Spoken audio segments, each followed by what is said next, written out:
speak now to Marwan Bishara, Al Jazeera's senior political analyst. He's joining us from Paris via Skype.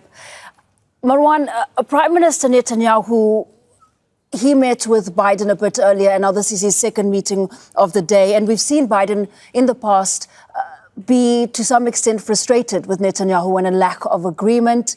Is that the sort of tone that Harris will take at this stage? Also considering that she was one of the first to call for a ceasefire.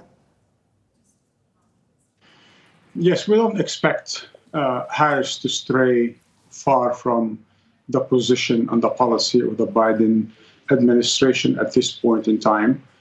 She's definitely going to be preoccupied with her own campaign the next 3 months. And it is not wise for her to be contradicting her president and the present president of the United States on an issue that is so-called controversial in the United States and might, cause her problem. She's going to have to walk a tightrope. There's absolutely no doubt about that. Because on the one hand, she wants to stay loyal to Biden and to his policy, and she is careful with the Israel lobby.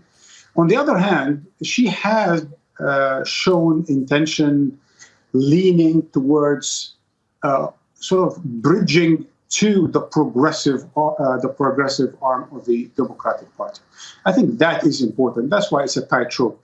On the one hand, she expressed some sort of an emotional attachment to those who were protesting at the American universities, for example. She did talk about the humanitarian situation in Gaza more than the others.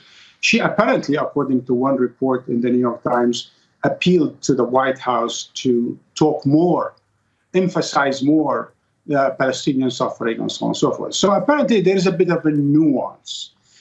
But that nuance remains limited, and I'm not sure it's going to be effective in the next 6 months. Perhaps if we have a president, Harris, come January 2025, maybe there will be a bit of a difference from where Biden, because she is, in fact, not like Biden. Biden is an ideologically liberal interventionist. He called himself a Zionist. He has been unconditionally supporting an unraveling genocide in Palestine and the various war crimes carried by Netanyahu.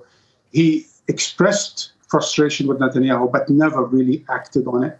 She's also nothing like Trump. She's not a sort of an extreme right nationalist populist of the type that Trump has proven to be in the past 6 years.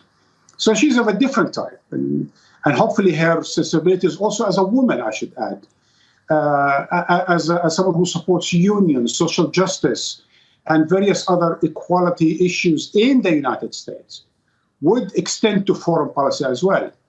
Now, if I could, just one last comment on her, because that's really important, where she stood and how she stood. In her book, The Truths We Hold, she doesn't express any belief or position on foreign policy of any, importance.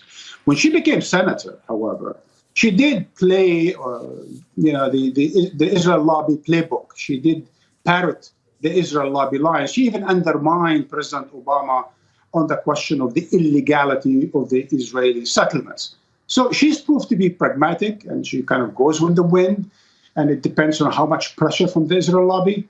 But yet, I would say, for the time being, that she might prove to be slightly better than Biden and far better than Trump on issues such as Israel-Palestine. Marwan, returning to Netanyahu specifically, and he's told hostage families, families who are demanding that hostages be returned, that Israel will submit, he has said, an updated ceasefire proposal to Hamas within 2 days. What do you make of that? I think Netanyahu has not stopped being the pathological liar he is. I don't believe a single word uttered out of his mouth. He's really a proven liar. Everyone that dealt with him, including his most close allies today, right? Like Minister of Treasury in Israel today, one of the most radical ministers, Smotrich, called him the liar of all liars. So the man lies, right? We expect him to lie until proven otherwise. Now, he's definitely going to have to pay the card with the hostage families. And he's definitely going to tell the captives' families that, he's trying to do his best, this and that and the other thing. Now, having said that, the war has definitely run its course, including in Rafah. And clearly, as Biden has warned since March, there needs to be another way of dealing with the situation in Gaza, because this cannot continue open-ended. So I think the issue of the so-called three-phase ceasefire has matured. It is time for it to happen. It's not happening because, once again, the Biden administration is not putting enough pressure. It's not using its leverage with Israel. Your earlier guest, Aaron David Miller, who was part and parcel of the American diplomacy, said, and I'm quoting, there's two kinds of diplomacy in the Middle East. One is slow and the other is slower. But why is that? It's because America is not serious. It's not an honest broker, because it is Israel's lawyer, as Aaron David Miller once said in his book. It's because each and every envoy of each and every administration for the past 30 years, since Clinton began that peace process called the Oslo process, every single envoy, every single person in charge of that file of the diplomacy, from Elliot Abrahams to Dennis Ross to Aaron Miller himself to Martin Endick, who just passed, by the way, to the likes of Blinken and so on and so forth, they are all Zionists. So each and every administration gave the dossier of negotiation between Palestinians and Israelis to a pronounced Zionist. Some of them are moderate Zionists, some of them are radical Zionists, but they are all Zionists. And that's why it's not just slow and slower American diplomacy in the Middle East. It is a dishonest American diplomacy in the Middle East that moved from disastrous to totally catastrophic. That's why 30 years on, there is no peace after 30 years, 40 years of peace process.